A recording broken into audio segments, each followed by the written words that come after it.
Hello, welcome to job finder. दोस्तों, मैं शुभम आपका स्वागत करता हूं आपके अपने इस यूट्यूब चैनल शुभम ई क्लासेस में। और दिल्ली पुलिस कांस्टेबल 2020 के लिए हमारा यह वीडियो रहेगा। और ये हमारा वीडियो मैथ्स यानी कि गणित का है।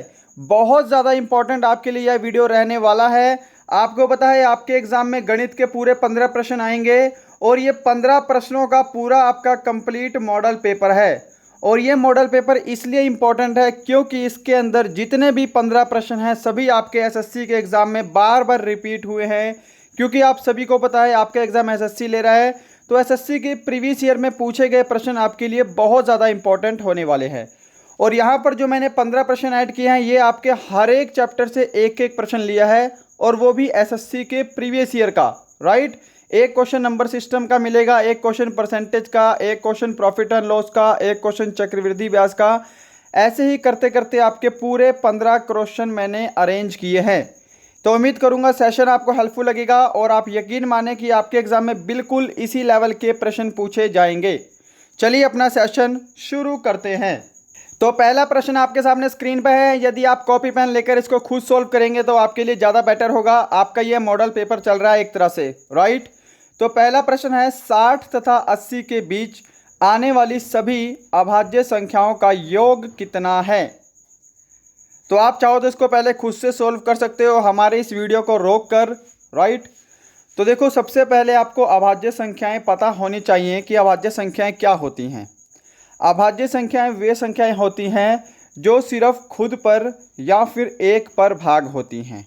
ओके, विषम संख्या अभाज्य संख्या नहीं होती, इसमें आपको अंतर समझना पड़ेगा।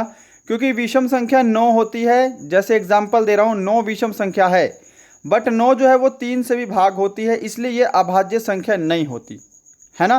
तो आपको ये चीज़ें पता होनी चाहिए कि अभाज्य संख्या या तो खुद पर भाग होगी या फिर एक पर भाग होती है, बस।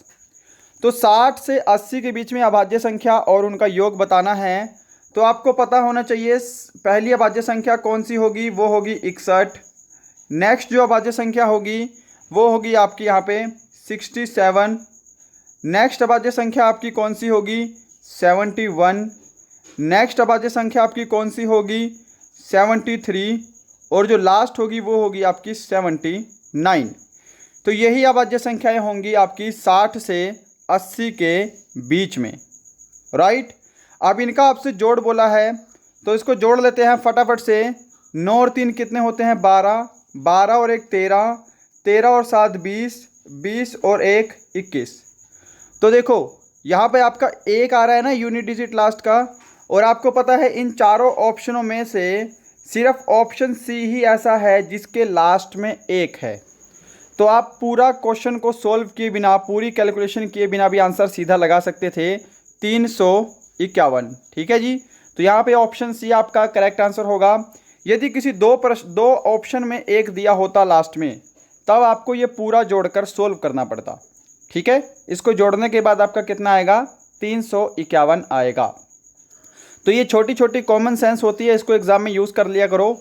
चलो क्वेश्चन नंबर सेकंड देखते हैं। उम्मीद करूंगा सभी को समझ में आया होगा। सेकंड क्वेश्चन का फटाफट से आंसर देना है आपको। आप चाहो तो खुद से इसका टेस्ट लगा सकते हैं, वीडियो को पॉज करके कॉपी पेन लेकर बैठ सकते हैं। सेकंड क्वेश्चन आपके एसएससी में पूछा गया है 16 सितंबर 2017 में एमटीएस के एग्जाम में। आपके सामने ऐसा क्वेश्चन है और ऐसा क्वेश्चन आपके दिल्ली पुलिस के 2017 के पेपर में भी आया है। तो ऐसे प्रश्नों को हम कैसे सोल्व करेंगे कि जो आपको बाहर अलग अलग से दे रखा है ना, 12 12 12, इनको आप पहले अलग से जोड़ के लिख लो।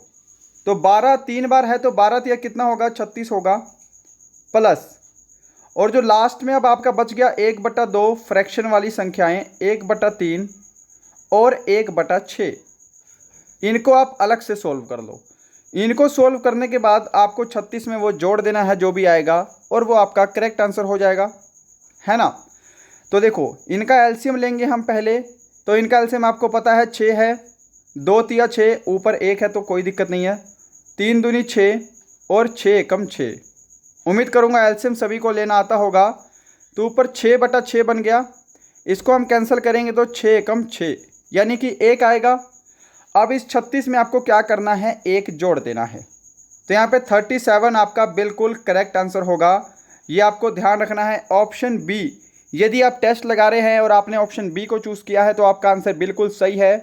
पूरे 15 प्रश्न हम यहाँ पे डिस्कस करने वाले हैं, वो भी एसएससी के पूछे गए प्रश्न। ठीक है, बिल्कुल ओरिजिनल आपका मॉडल पेपर तैयार किया है मैंने।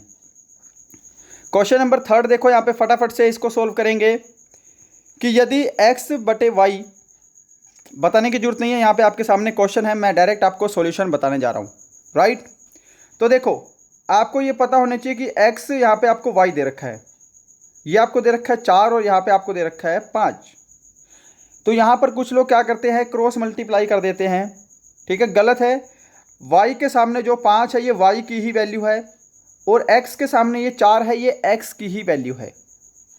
ठीक है जी, चलो सॉल्यूशन पे चलते हैं इसके फटाफट से। तो यहाँ पे 4/7 हमारा ऐसे ही रहेगा, प्लस 2y, y की वैल्यू कितनी है 5 है ना, तो यहाँ पे आपका 10 हो जाएगा, माइनस x की वैल्यू 4 है 4। ऐसे ही नीचे आपका क्या हो जाएगा 10 + 4। तो पहले हम इसको सोल्व कर लेते हैं। तो यहाँ पर आपका बनेगा 6/14। राइट, तो 2 तिया 6, 2 सते 14, 3/7 आपका यहाँ पे बन गया सोल्व करके। अब देखो यहाँ पे आपको क्या करना है, इस 4/7 में आपको 3/7 जोड़ देना है। तो जोड़ने के बाद यहाँ पे आपका 7/7 बनेगा, यानी कि आपका जो करेक्ट आंसर है वो 1 होगा। ऑप्शन सी आपका बिल्कुल करेक्ट आंसर होगा। उम्मीद करूँगा सभी को समझ में आया होगा। इस क्वेश्चन में कुछ भी नहीं था, रेशियो एंड प्रोपोर्शनल से क्वेश्चन था, बिल्कुल ईजी, बस वैल्यू पुट करके ही सॉल्व करना था। आपके एग्ज़ाम में सिर्फ 3 से 4 या फिर 5 प्रश्न ही ऐसे आएंगे जो थोड़े से अच्छे लेवल के होंगे, बाकी सभी प्रश्न आपके मॉडरेट या फिर इजी लेवल के होंगे, जैसे हमने यहाँ पे प्रैक्टिस सेट में लिए हैं। चलो भाई क्वेश्चन नंबर 4 सोल्व करेंगे, आपके सामने है स्क्रीन पर।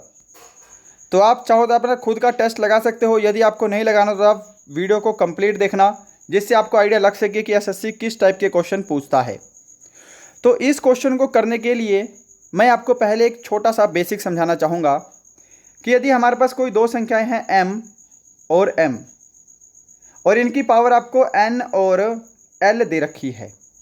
राइट, अब आपको ध्यान रखना है कि जब भी किन्हीं दो संख्याओं का बेस समान हो और उनके बीच में अगर गुणा का साइन हो तो इनकी जो पावर है वो हमेशा आपस में जुड़ जाती है।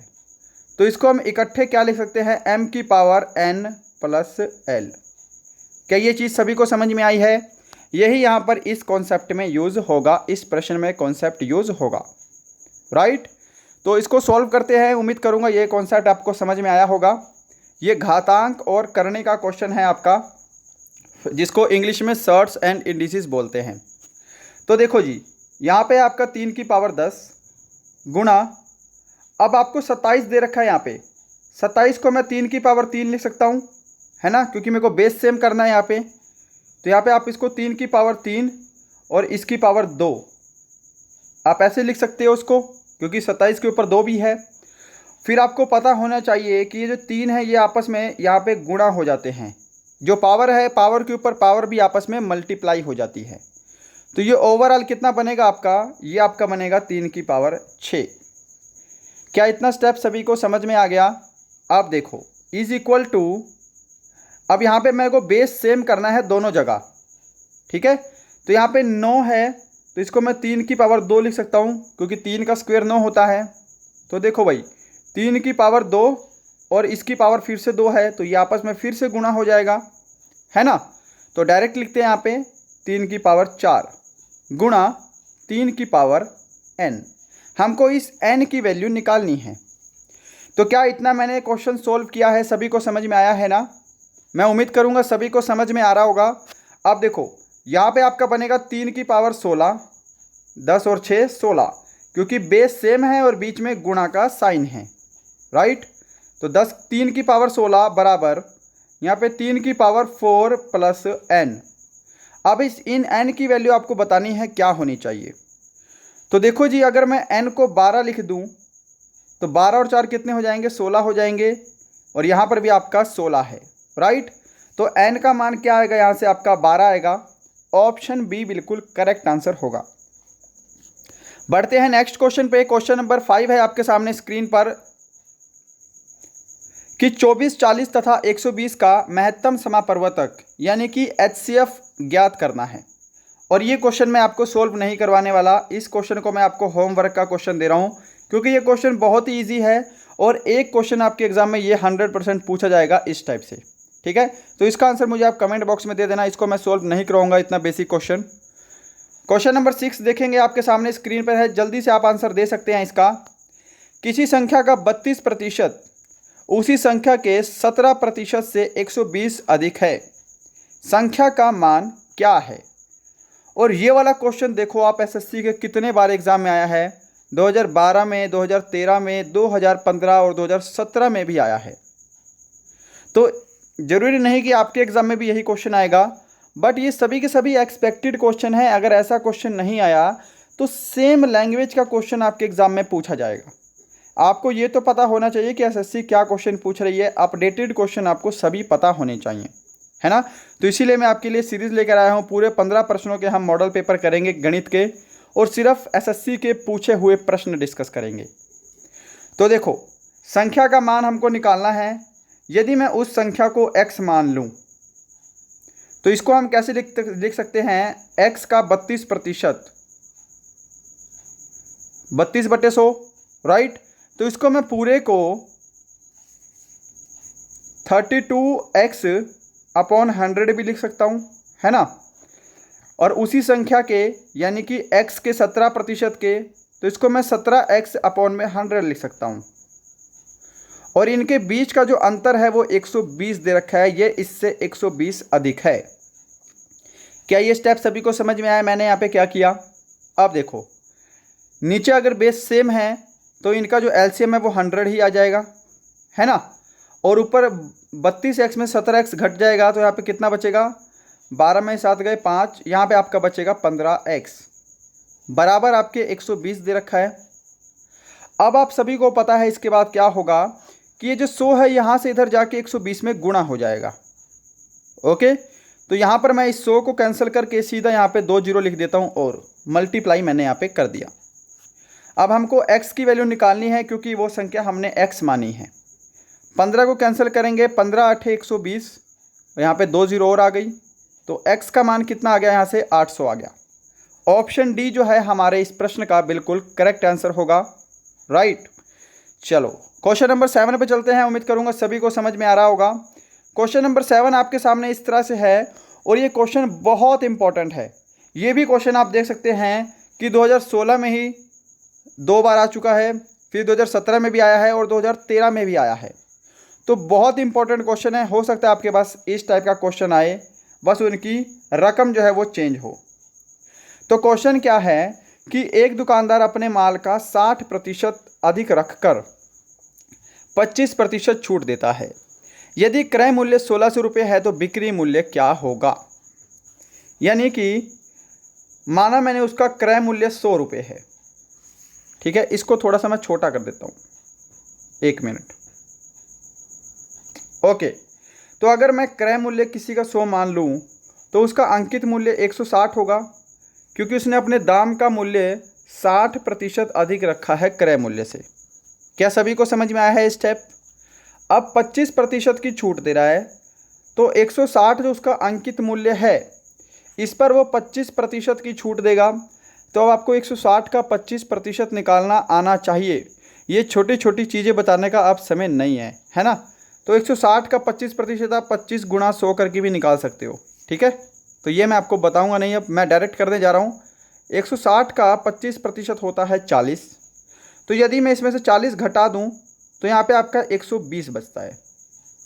तो देखो 100 रुपये की कोई चीज़ है, उसको मैं 120 की बेच रहा हूँ, तो आपको पता लग गया कि 20% का प्रॉफिट हो रहा है।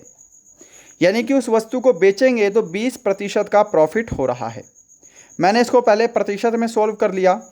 अब आपके सामने उस वस्तु का क्रय मूल्य 1600 रुपये दे रखा है और उसका बिक्री मूल्य बताना है। यानी कि अगर मैं इस 1600 में 20% निकाल कर और जोड़ दूं तो हमारा बिक्री मूल्य होगा, क्योंकि 20% का लाभ हो रहा है ना। तो यहाँ पे इसका बिक्री मूल्य निकाल लेते हैं फटाफट से। तो डायरेक्ट करेंगे इसको, मैं सबको रफ कर देता हूँ, सभी को पता लग गया होगा हमने यहाँ पे क्या किया है। तो देखो 1600 रुपये आपका क्रय मूल्य है, बिक्री मूल्य आपको निकालना है, 20% का लाभ होगा, तो इसको मैं 120 लिखूंगा। अब 120 क्यों लिखा है मैंने? क्योंकि लाभ प्रतिशत को हम 100 प्लस प्रॉफिट लिख सकते हैं। ऐसा लिखने के बाद हमको अलग से कुछ जोड़ने की ज़रूरत नहीं पड़ेगी। अब सीधा आपको 16 को 12 से गुणा करना है और 1920, ये आपका बिल्कुल करेक्ट आंसर होगा। ऑप्शन ए जिन्होंने भी आंसर दिया होगा उनका आंसर बिल्कुल राइट है। मैं उम्मीद करूंगा सभी को समझ में आया होगा। इसका बिक्री मूल्य 1600 रुपये की चीज़ है, 20% के प्रॉफिट पर बेचने पे हम उसको 1920 रुपये की बेचेंगे, है ना। चलो क्वेश्चन नंबर 8 देखेंगे, आपके सामने स्क्रीन पर है, जल्दी से सभी लोग सोल्व करेंगे। इसको आप पुरानी पोजीशन में लेके आते हैं। ओके, कि यदि एक साड़ी 1900 रुपये में बेची जाती है तो विक्रेता को 5% नुकसान होता है। 15% लाभ अर्जित करने के लिए उसे साड़ी को किस मूल्य पर बेचना चाहिए? तो ऐसे ऐसे प्रश्न आपके एग्जाम में हर बार पूछे जाते हैं, है ना। तो आपको ये सभी पता होने चाहिए। और ये क्वेश्चन आपका सिर्फ 5 सेकंड का है। यदि आपने इसके पीछे कॉन्सेप्ट समझ लिया तो ये क्वेश्चन आपके 5 सेकंड का है। तो इसके लिए आपको ये चीज़ पता होनी चाहिए कि यदि कभी भी हम प्रॉफिट प्रतिशत को लिखते हैं तो उसको हम 100 प्लस प्रॉफिट लिख सकते हैं, और लॉस प्रतिशत क्या होता है? 100 माइनस लॉस होता है। अब देखो 1900 रुपये की कोई साड़ी है, उसको हम बेचेंगे 1900 रुपये में, तो 5% का लॉस हो रहा है। अब यहाँ पे आपको अब 95 लिखना है क्योंकि 5% का लॉस हो रहा है। देखो 95% की वैल्यू आपको 1900 रुपये दे रखी है, तो आपको 115% की वैल्यू निकालनी है। क्या होगी, है ना, कि उसको हम कितने पर बेचें कि 15% का लाभ हो। और इस 15% को मैं 115 लिख सकता हूं क्योंकि यहाँ पे प्रॉफिट हो रहा है। क्या यह स्टेप सभी को समझ में आया है? मैं उम्मीद करूँगा सभी को समझ में आया होगा। अब इतना करने के बाद आपको सिर्फ इसमें क्रॉस मल्टीप्लाई ही करना है और आपका आंसर आपके सामने आ जाएगा, राइट। तो इस टाइप के क्वेश्चन को आप ऐसे सॉल्व कर सकते हैं। सॉल्यूशन पे चलते हैं इसके फटाफट से। देखो 1900 गुणा 115 क्रॉस मल्टीप्लाई करने के बाद x गुणा 95, राइट। तो थोड़ा सा स्पेस कम है, इसको मैनेज करना आप। तो यहाँ पर देखिएगा कि 19 एकम 19, यहाँ पे आपका 100 आ गया, और 19 पंजे 95, 5 से कैंसिल करेंगे हम, 5 दूनी 10 और 5 तिया 15। तो 23 को अगर हम 100 से गुणा कर रहे हैं तो 2300 रुपये आपका बिल्कुल करेक्ट आंसर आएगा, जो आपको ऑप्शन डी में दिखाई दे रहा है। ये आपका बिल्कुल करेक्ट आंसर होगा। क्वेश्चन नंबर 9 है आपके सामने स्क्रीन पर, जल्दी से सॉल्व करेंगे आप सभी। कि 3 संख्याएं ए बी सी इस प्रकार हैं कि a + b 5, b + c 7.5 तथा c + a 8.5 है। इन संख्याओं का औसत क्या होगा? अब इसके लिए आपको ये पता होना चाहिए कि औसत क्या होता है। औसत होता है सभी संख्याओं का जोड़, नीचे होता है कुल संख्या यानी कि n, है ना। सभी संख्याओं का जोड़ बटे कुल संख्या। तो सबसे पहले हमको जोड़ निकालना पड़ेगा इन सभी संख्याओं का, क्योंकि कुल संख्याएं तो हमको पता है 3 हैं। तो देखो जी, आपको दे रखा है यहाँ पे a + b 5, b + c 7.5 और c + a ये आपको दे रखा है 8.5। अब इनको जोड़ दो पहले, क्योंकि हमको a + b + c की वैल्यू चाहिए, तीनों का जोड़ चाहिए। तो यहाँ पे सभी चीज़ें 2 बार रिपीट हो रही हैं, तो हम यहाँ पे 2 कॉमन ले लेंगे और यहाँ पे आपका बनेगा a + b + c, राइट। और इनको जोड़ने के बाद 5 5 10 की 0, हासिल 1, 8 8 16, 16 और 5 21, राइट। और यहाँ से ये 2 है, यहाँ से कैंसिल होके ये इसके नीचे बटे में आ जाएगा, भाग में आ जाएगा। क्या इतना स्टेप सभी को समझ में आया है मैंने क्या क्या किया है? अब देखो a + b + c यानी कि तीनों का जोड़ हमारे सामने कितना है? 21/2 है।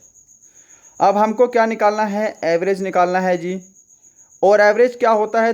कुल संख्याओं का जोड़, जो कि आपको 21/2 दे रखा है, और बटे में कुल संख्या जो कि हमारी कितनी है? 3 है, ठीक है। तो यहाँ पे इसको हम सोल्व करेंगे तो हमारा एवरेज आ जाएगा और ये आपका राइट आंसर होगा। तो सोल्व करेंगे, 3 एकम 3, और 3 सते 21। अब 7 को हम 2 से भाग करेंगे तो यहाँ पे कितना आएगा आपका 3.5 आएगा, जो कि आपका ऑप्शन सी में है और ऑप्शन सी आपका बिल्कुल करेक्ट आंसर है। मैं उम्मीद करूँगा सभी को सभी अच्छे से समझ में आया होगा और आपके एग्ज़ाम में ऐसे ही बिल्कुल ओरिजिनल प्रश्न पूछे जाएंगे। हो सकता है कि इन वीडियो से ही आपके एग्ज़ाम में कई क्वेश्चन रिपीट हो जाएं, है ना। क्वेश्चन नंबर 10th है क्वेश्चन नंबर, पहले हम इसको सोल्व करेंगे।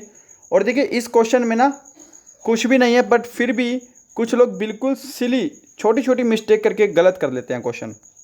यहाँ पर मैं आपके 2 डाउट क्लियर करने वाला हूँ। देखो यह है 3.7p is equal to 4/11 Q, right.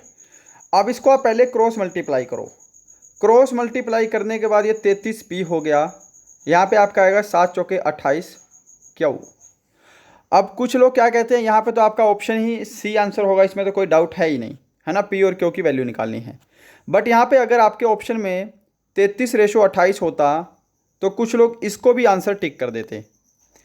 कुछ लोग क्या करते हैं कि P की वैल्यू 33 मान लेते हैं डायरेक्ट, बट आपको पता होना चाहिए ये 33P है, यानी कि ये 33 गुणा P लिखा हुआ है। तो ये P की वैल्यू 33 कैसे हो गई, है ना। तो ये छोटी छोटी चीज़ें हैं जो कि आपको पता होनी चाहिए। P की वैल्यू इसके इक्वल के सामने होगी 28 और Q इज इक्वल टू आपको 33 दे रखा है। तो P/Q आपका क्या बनेगा 28/33। मैं उम्मीद करूंगा सभी को अच्छे से समझा पा रहा हूं, सभी को अच्छे से समझ में आ रहा है, राइट। क्वेश्चन नंबर 11 है हमारे प्रैक्टिस सेट का। जल्दी से इसका आंसर सभी लोग सोल्व करेंगे फटाफट से। कि अमर एक कार्य को 30 दिन में पूरा कर सकता है तथा रमन उसी कार्य को 15 दिन में पूरा कर सकता है। यदि दोनों मिलकर कार्य करें तो 4 दिन में कुल कार्य का कितना प्रतिशत कार्य पूरा हो जाएगा। ये क्वेश्चन आपके एसएससी सीजीएल में आया है 12 अगस्त 2017 की सेकंड शिफ्ट में। तो देखो अमन क्या कर रहा है, एक काम कर रहा है 30 दिन में और रमन जो है वो उस काम को 15 दिन में कर रहा है। अगर हम इनका एलसीएम ले लेंगे तो इनका एलसीएम कितना होगा 30 होगा और ये 30 यूनिट क्या है, ये आपका कुल काम है, ये वर्क है टोटल। ओके, अब देखो 30 को मैं 30 से भाग करूंगा तो 1 आएगा और 15 दूनी कितना होता है 30 होता है। और ये आपकी 1 और 2 क्या है, ए और अमन और रमन की कार्य करने की क्षमता है। ठीक है जी, 1 और 2 इनकी कार्य करने की क्षमता है, इनकी एफिशिएंसी है। अब आपसे बोला है कि यदि दोनों मिलकर कार्य करें तो 4 दिन में कुल कार्य का कितना प्रतिशत कार्य पूरा हो जाएगा। तो दोनों एक दिन में मिलकर 2 और 1 कितना काम करेंगे, 3 काम करेंगे। 4 दिनों में कितना काम करेंगे, इस हिसाब से वो 3 को मैं 4 से गुणा कर दूंगा तो वो 12 काम करेंगे। तो आपसे बोला है कि वो दोनों मिलकर 4 दिन में कुल कितना प्रतिशत काम करेंगे। तो काम उन्होंने किया 12, टोटल काम कितना था 30 और प्रतिशत के लिए हम क्या कर देंगे, गुणा 100 कर देंगे, राइट। अब देखो 0 से आपकी 0 कैंसिल हो गई, 3 चौके कितना होता है 12 होता है और 4 10 में गुणा होगा तो 4 दहा कितना होगा 40। तो दोनों मिलकर 4 दिन में कुल काम का 40% काम पूरा कर देंगे। ऑप्शन सी इसका बिल्कुल करेक्ट आंसर होगा, राइट। तो क्वेश्चन नंबर 11 यहाँ पे कंप्लीट होता है। मैं उम्मीद करूँगा सभी को समझ में आ रहा होगा। क्वेश्चन नंबर 12 है आपके सामने और देखिएगा, आप अगर चाहते हो कि ये क्लास हमारी कंटिन्यू रहे तो प्लीज़ कमेंट बॉक्स में अपना रिव्यू जरूर देना कि आपको ये क्लास कैसी लगी, आपको ये सेशन कैसा लगा, ठीक है। तभी हम इस क्लास को कंटिन्यू रखेंगे और ये क्लास आपके एग्ज़ाम तक रहेगी। अगर आपको ये क्लास पसंद आ रही है, एसएससी के प्रीवियस ईयर में लगातार बार बार पूछे गए प्रश्न, राइट। और आप चाहो तो इस पूरी की पूरी क्लास का बिल्कुल फ्री में पीडीएफ भी डाउनलोड कर सकते हो। जितने भी क्वेश्चन है सभी का बिल्कुल फ्री में आपको पीडीएफ मिलेगा। डिस्क्रिप्शन में हमारे टेलीग्राम का लिंक है, उसको ज्वाइन कर लें जॉब फाइंडर का, वहाँ पे आपको इसका पीडीएफ बिल्कुल फ्री में मिलने वाला है, ठीक है। क्वेश्चन नंबर 12 है, एक नाव धारा के अनुकूल 60 किलोमीटर की दूरी 4 घंटे में तय करती है तथा धारा के प्रतिकूल 12 किलोमीटर की दूरी 6 घंटे में तय करती है। शांत जल में नाव की गति क्या है। तो देखो आपको मैं 2 चीज़ें बताने वाला हूँ यहाँ पे। अगर आपसे शांत जल में नाव की चाल पूछे तो हमारा सूत्र होता है x + y/2। और अगर शांत जल में आपसे बोलेगा धारा की चाल, किसकी चाल? धारा की चाल। तो हमारा सूत्र होता है x माइनस वाई अपॉन में 2। अब ये x और y क्या है? ये इनकी गतियां हैं, यानी कि इनकी स्पीड है। अब मैं इसको सोल्व करता हूं ताकि आपको और अच्छे से समझ में आए। हमको नाव की चाल निकालनी है तो हम सिर्फ इसको रहने देते हैं, इस सूत्र को। तो देखो, आपको सबसे पहले पता है ना कि स्पीड क्या होती है? स्पीड होती है डिस्टेंस अपॉन में टाइम। डिस्टेंस हमको दे रखा है पहले केस में 16 किलोमीटर, टाइम हमको दे रखा है 4 घंटे। यदि मैं भाग करूंगा तो 4 किलोमीटर प्रति घंटा स्पीड आ जाएगी, यानी कि जो x की वैल्यू है वो कितनी आ गई? 4 आ गई। अब आगे मैं डायरेक्ट कर रहा हूँ भाई। 12 किलोमीटर की दूरी है, समय है आपका 6 घंटे का, तो 6 दूनी कितने हो जाएंगे? 12 हो जाएंगे। तो जो y है वो कितना आ गया हमारे पास? 2 आ गया। क्या सभी को समझ में आया है? अब बटे में हम 2 कर देंगे क्योंकि हमको निकालनी है नाव की चाल। तो देखो 4 और 2 6 बटे 2 कैंसिल करेंगे तो यहाँ पे आपका राइट आंसर कितना आएगा? 3 आएगा, ऑप्शन सी वाला। ओके, क्वेश्चन नंबर 13 है आपके सामने। और जिन्होंने अभी तक इस वीडियो को लाइक नहीं किया है, यदि आपने यहाँ तक वीडियो देख लिया है तो सबसे पहले आपको वीडियो को लाइक करना है। यदि आप नए हैं तो चैनल को जरूर सब्सक्राइब करेंगे और लाइक एंड शेयर भी कर सकते हैं। क्वेश्चन नंबर 13 है, एक अंतरिक्ष यान 1260 किलोमीटर प्रति घंटे की गति से यात्रा करता है। सेकंड के 1/10वें भाग में वह कितने मीटर यात्रा करेगा? तो कितना इंपॉर्टेंट क्वेश्चन है। देखो, बहुत ही सिंपल क्वेश्चन है और आपके ये CGL लेवल में पूछा गया है, जो कि ग्रेजुएशन लेवल पेपर होता है। तो यहाँ से आपको एक चीज़ पता होनी चाहिए कि जो आपके एग्ज़ाम में 15 प्रश्न आएंगे ना, इसके अंदर 10 से 12 प्रश्न ऐसे होंगे, यदि आपने मैथ 2 मंथ या 2.5 मंथ भी पढ़ा है तो भी आप इन 10-12 प्रश्नों को बहुत ही जल्दी सॉल्व कर लोगे। सिर्फ 3 या 4 प्रश्न ही आपको ऐसे मिलेंगे जिसमें आपको थोड़ा सा टाइम लगेगा सोचने का, बट वो भी सॉल्व हो सकते हैं। इसलिए अगर मैंने ये सीरीज अपनी आपके एग्ज़ाम तक चलाई पूरे, जो आपका 27 नवंबर का एग्ज़ाम है, तो मैं डेफिनेटली बोल रहा हूँ आपको बहुत ज़्यादा बेनिफिट होगा, क्योंकि आगे हम SSC के थोड़े अच्छे लेवल के क्वेश्चन भी डिस्कस करेंगे और आप डेफिनेटली 15 में से 12 से 14 प्रश्न ईजिली ठीक करके आओगे पेपर में। ठीक है, तो आपके ऊपर डिपेंड है। आप कमेंट करके ज़रूर बताना कि ये सीरीज़ हम कंटिन्यू रखें या नहीं रखें। देखो, इस क्वेश्चन में आपको बताना है कितने मीटर यात्रा करेगा, यानी कि आपको बताना है डिस्टेंस, और डिस्टेंस का फॉर्मूला आपको पता होना चाहिए, स्पीड इनटू टाइम होता है, राइट। अब यहाँ पर देखो, आपको स्पीड दे रखी है किलोमीटर प्रति घंटे में, टाइम आपको दे रखा है सेकंड में, और दूरी आपको निकालनी है मीटर में, यानी कि मीटर प्रति सेकंड में सारा खेल चल रहा है ना। तो इस किलोमीटर प्रति घंटे को भी हमको मीटर प्रति सेकंड में बदलना पड़ेगा। तो देखो जी, किलोमीटर प्रति घंटे को मीटर प्रति सेकंड में बदलने के लिए हम 5/18 से गुणा करते हैं, ये आपको ध्यान रखना पड़ेगा। तो यहाँ पर सोल्व करते हैं, हमको डिस्टेंस निकालना है। तो स्पीड हमको दे रखी है 1260 किलोमीटर प्रति घंटा, इसको हम पहले मीटर प्रति सेकंड में बदलेंगे तो हमको 5/18 से गुणा करना पड़ेगा, है ना। और हमको समय दे रखा है कितना? 1/10वां सेकंड। बस ये देखो, ये स्पीड आपकी मीटर प्रति सेकंड में हो गई, समय आपको मीटर सेकंड में ऑलरेडी दे रखा है। अब इसको सोल्व करेंगे, 5 एकम 5 और 5 दूनी 10, 2 से कैंसिल करेंगे हम, 2 छिके 12, 2 तिया 6, यहाँ पे आपका 0 आ गया। और 18 से कैंसिल करेंगे, 18 तिया 54 और 18 पंजे 90, तो 35 जो है वो आपका बिल्कुल करेक्ट आंसर होगा, जो कि आपके ऑप्शन बी में है जी, है ना। ऑप्शन बी आपका थोड़ा छुप गया है, ऑप्शन बी आपका बिल्कुल करेक्ट आंसर होगा। तो जिन्होंने भी ऑप्शन बी को चूज़ किया होगा उनका आंसर बिल्कुल करेक्ट है। क्वेश्चन नंबर 14 है आपके सामने, जल्दी से आंसर देना है। एक रेलगाड़ी 72 किलोमीटर प्रति घंटे की गति से चलते हुए एक निश्चित दूरी को 6 घंटे में तय करती है। यदि वही दूरी 8 घंटे में तय करनी हो तो रेलगाड़ी की गति क्या होगी? तो देखो जी, सबसे पहले हमको वो दूरी निकालनी पड़ेगी, क्योंकि उसी दूरी को हमको 8 घंटे में तय करना है, तो हमारी स्पीड आ जाएगी। ठीक है, तो आपको डिस्टेंस का फॉर्मूला पता होना चाहिए, जो होता है स्पीड इनटू टाइम, और स्पीड का फॉर्मूला इसी से क्या बनेगा? डिस्टेंस अपॉन में टाइम। तो ये दोनों फॉर्मूले यहाँ पर यूज़ होंगे।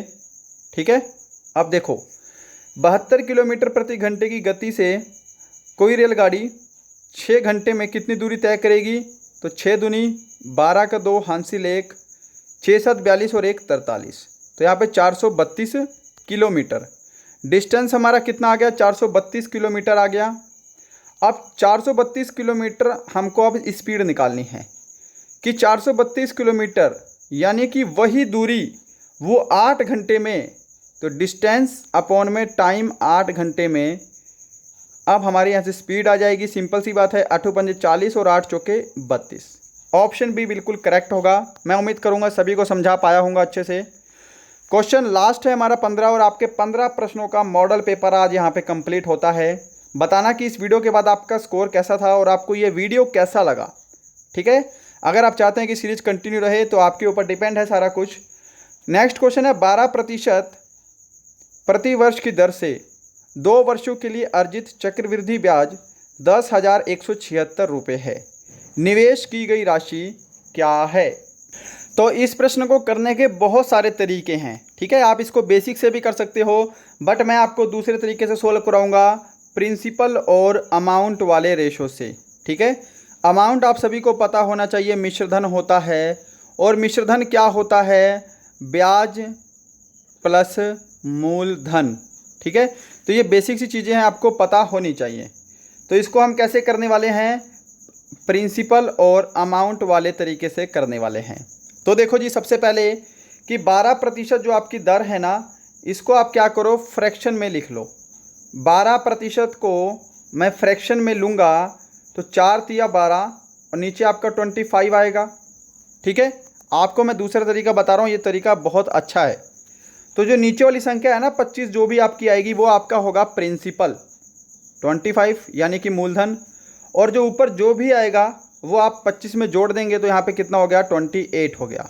और ये 28 क्या है? आपके अमाउंट का रेशो हो गया, ठीक है।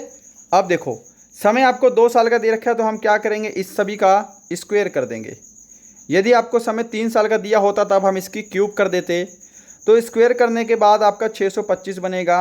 यहाँ पे आपका कितना बनेगा जी? 784, राइट। अब देखो, ये है आपका मूलधन, ये है आपका मिश्रधन। तो यानी कि इस मिश्रधन में ये मूलधन तो जुड़ा ही है, साथ में चक्रवृद्धि ब्याज भी जुड़ा हुआ है। तो अगर मैं इनके बीच का अंतर लूँगा, जो कि कितना है, इनके बीच का डिफरेंस होगा 159, वो क्या है? चक्रवृद्धि ब्याज का रेशो आ गया। समझ रहे हो ना चीज़। और आपको चक्रवृद्धि ब्याज कितना दे रखा है? 10,176 रुपये दे रखा है। मैं जो समझा रहा हूँ उम्मीद करूँगा सभी को समझ में आ रहा होगा। तो देखो, 159 से अगर मैं इसको सभी को कैंसिल करूँगा तो ये जाएगा आपका 64 टाइम में। तो यहाँ से मैं बोल सकता हूँ कि एक की वैल्यू कितनी है जी? 64 आ गई। हमको निकालना है वो राशि यानी कि मूलधन, और मूलधन हमारा कितना है? 625 रेशो में है। तो एक की वैल्यू अगर 64 है तो 625 की वैल्यू क्या होगी?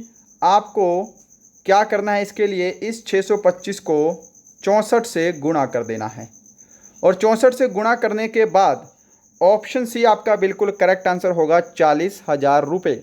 अब गुणा करके तो मैं नहीं दिखाऊंगा आपको, है ना। तो यहाँ पे ऑप्शन सी आपका बिल्कुल करेक्ट आंसर होगा। मैं उम्मीद करूँगा आपको ये सूत्र अच्छे से समझ में आया होगा। यदि आपको देखो क्या होता है, ये आपका क्वेश्चन यहाँ पे कंप्लीट हो गया, इसको कंप्लीट करते हैं, ठीक है। अब आपको मैं कुछ बेसिक चीज़ें बता देता हूँ यहाँ पे कि इस तरीकों को आप कैसे भी कर सकते हो। 3/25 यहाँ पे सोल्व करके आया था। यहाँ पे था आपका प्रिंसिपल का रेशो, यहाँ पे था आपका अमाउंट का रेशो। तो यहाँ पे आपका 25 है, यहाँ पे आपका 28 है। मान लो आपका समय 2 साल का है, मैंने स्क्वायर कर दिया। आप डायरेक्ट कर सकते हो 625, यहाँ पे आपका है 784। कभी कभी क्या होता है, आपको बोल देता है कि मिश्रधन आपको दिया होता है, तो यहाँ पे 784 को ही सीधा डायरेक्ट वैल्यू के इक्वल कर दो, काट पीट के सीधा 625 से गुणा कर दो, है ना। तो आप डायरेक्ट भी निकाल सकते हो। तो गाइज, ये थे आपके पूरे 15 की 15 प्रश्न। बताना आपको आज का वीडियो कैसा लगा। मिलते हैं नेक्स्ट वीडियो में किसी अच्छे टॉपिक के साथ। तब तक के लिए थैंक यू सो मच।